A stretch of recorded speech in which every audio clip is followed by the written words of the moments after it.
Hello বন্ধুরা, অনু village cooking চ্যানেলে আপনাদের অনেক স্বাগত জানাই। আজকে একটি রেসিপি নিয়ে চলে এসেছি। সিমের ছেঁচড়া আমি ছেঁচড়া করবো। তার জন্য আমি সবজিগুলো নিয়ে নিয়েছি। সিম, আলু, কুন্দলি, বেগুন নিয়েছি। 4টা সবজি দিয়ে আজকে সিমের ছেঁচড়া রান্না করব। আমি কেমন রান্না করব তা আপনারা ভিডিওটি প্রথম থেকে শেষ পর্যন্ত দেখতেই থাকুন। ভালো লাগলে লাইক, কমেন্ট এবং শেয়ার করে সাবস্ক্রাইব করে দেবেন। যেসব বন্ধুরা নতুন হয়ে থাকো তাহলে আমার ইউটিউব চ্যানেলটি যদি সাবস্ক্রাইব করে না থাকো তাহলে প্রত্যেক দিনের নিত্য নতুন ভিডিও পাওয়ার জন্য আপনারা চ্যানেলটিকে সাবস্ক্রাইব করে নেবেন এবং ফেসবুক পেজটিকে যদি দেখে থাকেন তাহলে ফেসবুক পেজটিকে ফলো করে দেবেন। বন্ধুরা, আমি সিমের ছেঁচড়া রান্না করার জন্য কিছু উপকরণ নিয়ে নিয়েছি। পেঁয়াজ, সর্ষে বাটা, জিরে বাটা, আর নিয়েছি 3টা তরকারি বড়ি, আর নিয়েছি হলুদ গুঁড়ো, লঙ্কা গুঁড়ো, 5 ফোড়ন, নুন। দেখতেই পাচ্ছেন আমি আজকে এইসব ইনগ্রেডিয়েন্টস দিয়ে আজকে সিমের ছেঁচড়া রান্না করব। তার জন্য আমি প্রথমে উনুন জ্বালিয়ে নিয়েছি, কড়াইও বসিয়ে দিয়েছি। কড়াইয়ের মধ্যে তেল দিয়ে দিচ্ছি। তেলটা গরম হয়ে গেছে। এরপর আমি তরকারি বড়িগুলোকে আগে থেকেই ভেজে নিচ্ছি।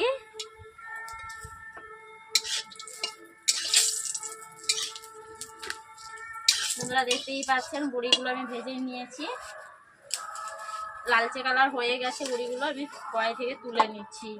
এরপর সবজিগুলোকে 5 মিশালি সবজিগুলোকে এইভাবে আমি দিয়ে দিচ্ছি কড়াইয়ের মধ্যে।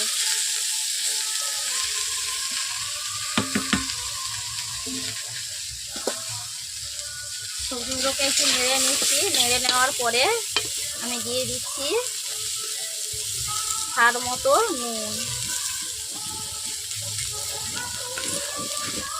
নুন দেওয়ার পর আমি এভাবে নেড়ে আমি সবজিগুলোকে ভেজে নিচ্ছি যাতে সবুজ ভাগ না থাকে তার জন্য।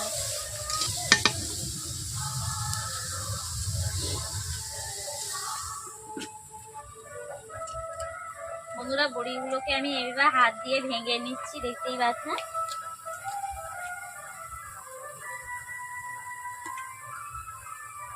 সিমের ছেঁচড়ার মধ্যে বড়ি দিলে খুবই স্বাদ লাগে, খেতে অসাধারণ লাগে।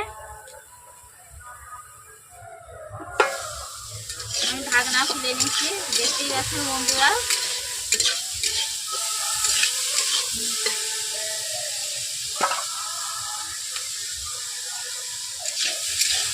জ্বালানি বেশি লেগে গেছিলো, তার জন্য আমি জ্বালানিগুলোকে টেনে দিয়েছি উনুন থেকে।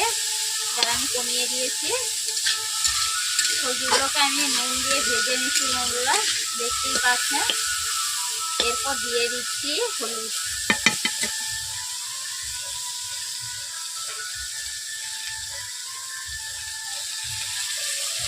এরপর দিয়েছি হলুদ গুঁড়ো। সবজিগুলো ভাজার মতেই আমি হলুদ দিয়েছি। আগে থেকে হলুদ দিইনি, কারণ কড়াইতে বসে যাবে, তার জন্য আমি আগে থেকে হলুদ দিই।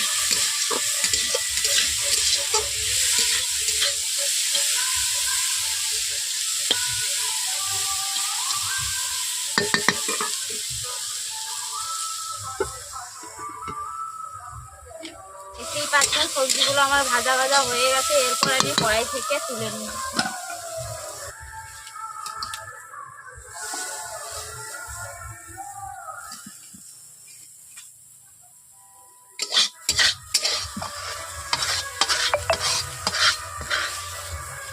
বন্ধুরা, দেখতেই পাচ্ছেন সবজিগুলোকে আমি কড়াই থেকে তুলে নিয়েছি। এরপর আমি কড়াইয়ের মধ্যে কিছু তেল দিয়ে দেব।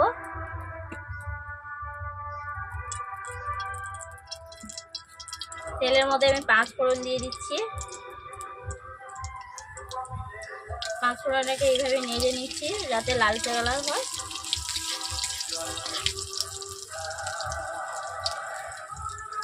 বন্ধুরা, দেখতেই পাচ্ছেন 5 ফোড়নটা লালচে কালার হয়ে গেছে। এরপর আমি কড়াইতে পেঁয়াজ দিয়ে দিচ্ছি।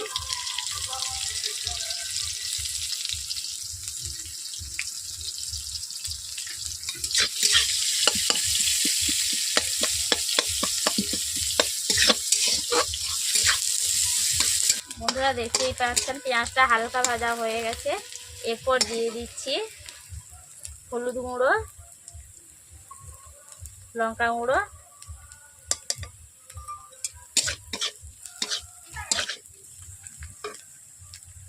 এরপর আমি সব সবজিগুলোকে দিয়ে দিচ্ছি।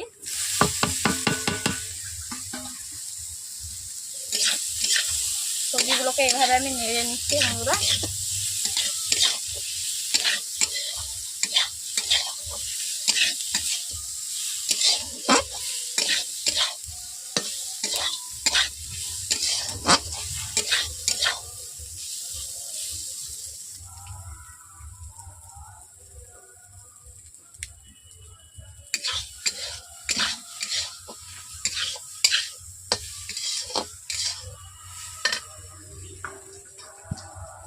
এরপর আমি জল দিয়ে দিচ্ছি সামান্য।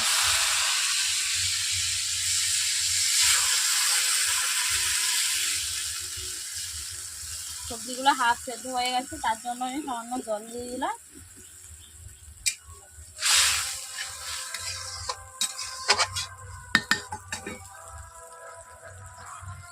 জল দেওয়ার পর যে সর্ষে বাটা ছিল আমি ওই সর্ষে বাটাটাকে দিয়ে দিচ্ছি।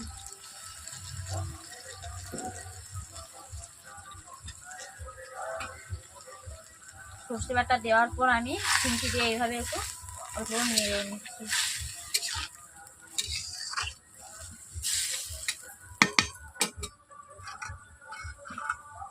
এইভাবে আমি ঢাকনা দিয়ে ঢেকে দিচ্ছি। বন্ধুরা আমি এখন ঢাকনা খুলে দিচ্ছি। দেখতেই পাচ্ছেন চচ্চড়িটা ফুটছে কেমন ভাবে। এই ফোটার মধ্যে আমি বড়িগুলো দিয়ে দিলাম। আগে থেকে বড়ি দিইনি কারণ ঢেকে যাবে তার জন্য।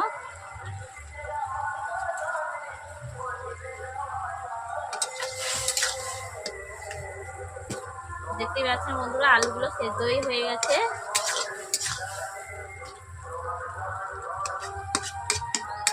ঢাকনা দিয়ে দিচ্ছি এইভাবে।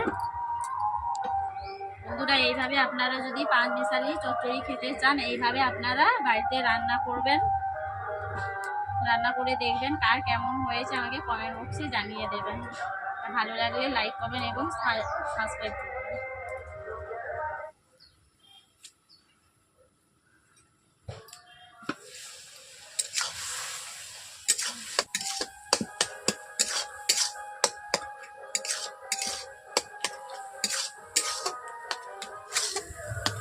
বন্ধুরা যারা সিম খেতে চান না এইভাবে আপনারা রান্না করে খাবেন সিমের ছেঁচড়া, দেখবেন খুবই ভালো লাগবে।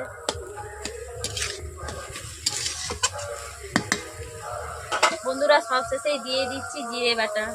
কারণ জিরে বাটা আগে থেকে দিইনি, কারণ জিরে বাটাটা লাস্টে দিলে কি হবে সেন্টও লাগবে, স্বাদও অন্যরকম লাগবে। তার জন্য আমি জিরে বাটাটাকে লাস্টেই দিলাম।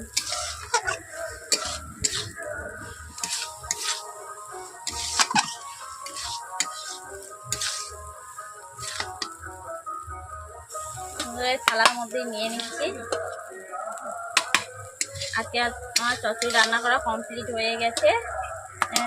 থালার মধ্যে চচ্চড়িগুলোকে কড়াই থেকে তুলে নিচ্ছি। দেখতেই পাচ্ছেন আপনারা সবজিগুলোকে বেশিও ফাটিনি, মিডিয়ামেতে রেখেছি। দেখতেই পাচ্ছেন